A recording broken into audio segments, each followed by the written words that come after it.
class 8D. Today I am going to present a skit with my friends and the title of the skit is Princess September. So please watch the video till end. The king and queen of Siam had many daughters, and the king said that it confused her to have to remember so many names. One day, the king decided to call them January, February, March, till he came to the youngest, whom he called September. The king of Siam had a peculiar habit. Instead of receiving gifts on his birthday, he gave them 1 year on his birthday, not having anything else handy. He gave each of his daughters a green parrot in a golden cage. The princesses were very proud of their parrots, and they spent an hour every day in teaching them to talk. Presently, all the parrots could say, "God save the king," and some of them could say, "Pretty Polly," in no less than 7 Oriental languages. Good morning. She found it lying dead at the bottom of its golden cage. She burst into a flood of tears. It was tough and nonsense, and the child had better go to the bed without any supper. The maids of honor wanted to go to a party, so they put Princess September to bed as quickly as they could and left her by herself. And while she lay in her bed, crying still even though she felt rather hungry, she saw a little bird hop into her room. She wiped her tears and sat up. Then the little bird began to sing, and he sang a beautiful song all about the lake in the king's garden. The princess was not crying anymore, and she quite forgot that she had no supper. Wow, that was a very nice song. Would you care to have me in place of your parrot? It's true that I'm not so pretty to look at, but on the other hand, I have a much better voice. Princess September clapped her hands with delight, and then the little bird hopped on to the end of her bed and sang her to sleep.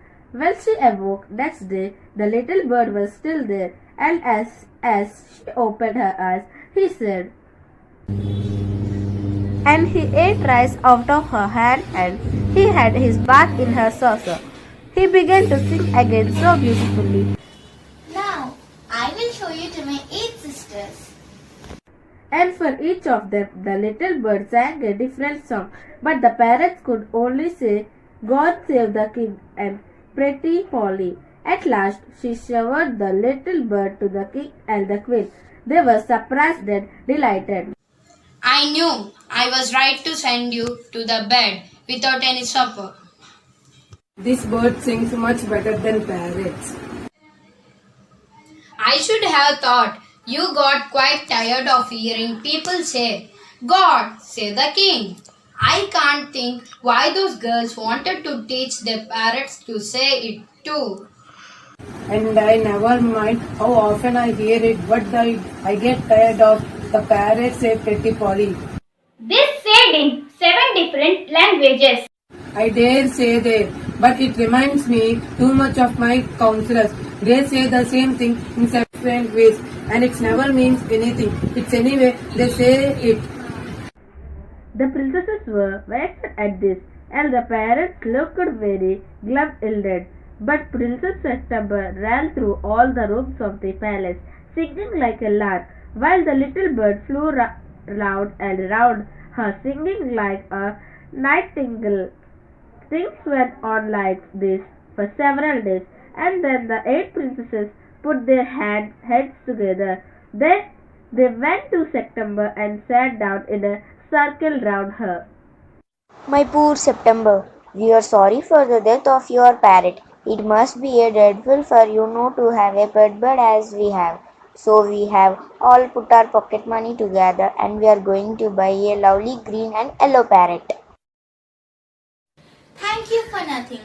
I have a pet bird which sings the most charming songs to me. And what on the earth should I do with a green and a yellow parrot? Well, my dear, it's absurd to talk of your bird when the little fellow flies in and out just he has. You mind you are asking where your bird is now? He has gone to pay a visit to his father-in-law. And what makes you think he will come back? He always does come back. Well, my dear, if you will take our advice, you won't run any risks like that. If he comes back, and mind you, if he does, you will be lucky. Pop him into the cage and keep him there. That's the only way you can be sure of him. But I like to have him fly about the room. Safely first.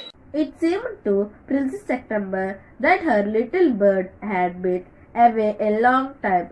Something might have happened to him. What with hawks and with snares, you never knew what trouble he might get into. Besides, he might forget her, or he might take a fancy to somebody else. That would be dreadful. She wished he was safely back again. Suddenly, September heard a tweet just behind her ear, and she saw the little bird sitting on her shoulder. I wondered what on earth had become of you. I thought you'd wonder that. The fact is, I very nearly didn't come back tonight at all. My father-in-law was giving a party and they all wanted me to stay, but I thought you'd be anxious. September felt her heart go thump against her chest, and she made up her mind to take no more risks. She put up her hand and took hold of the bird. The bird suspected nothing, and he was so surprised when she carried him over to the cage, popped him in, and shut the door on him, that for a moment he could thinking of nothing to say, but in a moment or two he hopped up to the ivory perch.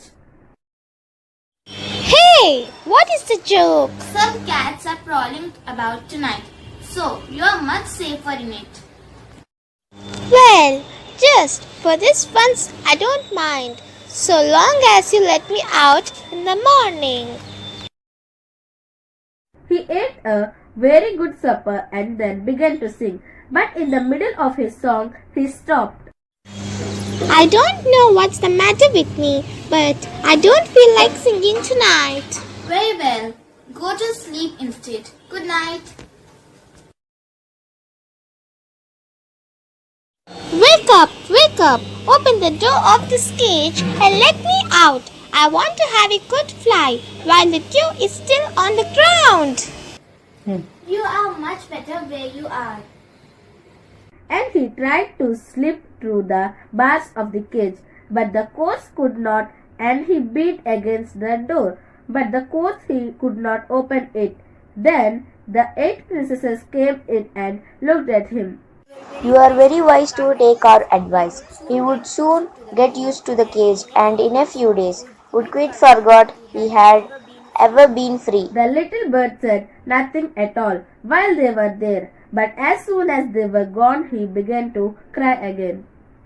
Hey, let me out, let me out. Don't be an old silly. I have put you in a cage because I am very fond of you. I know what's better for you than you do yourself.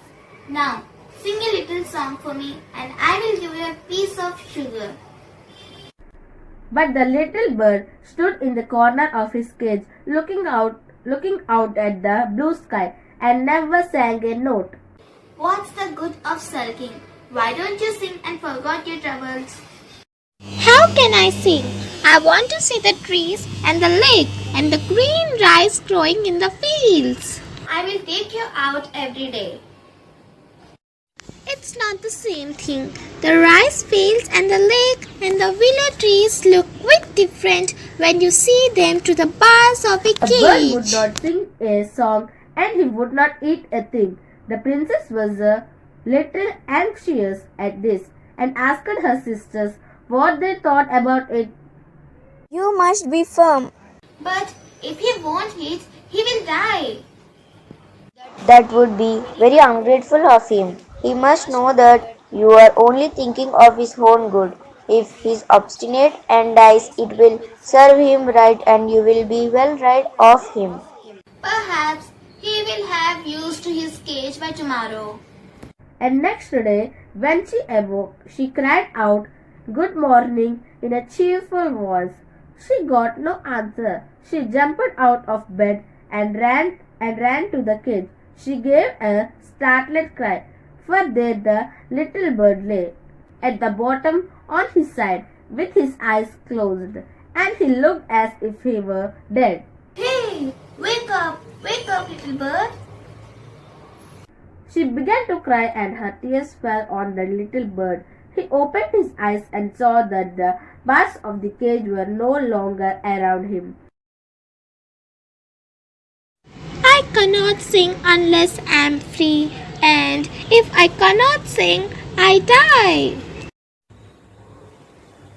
Then take your freedom.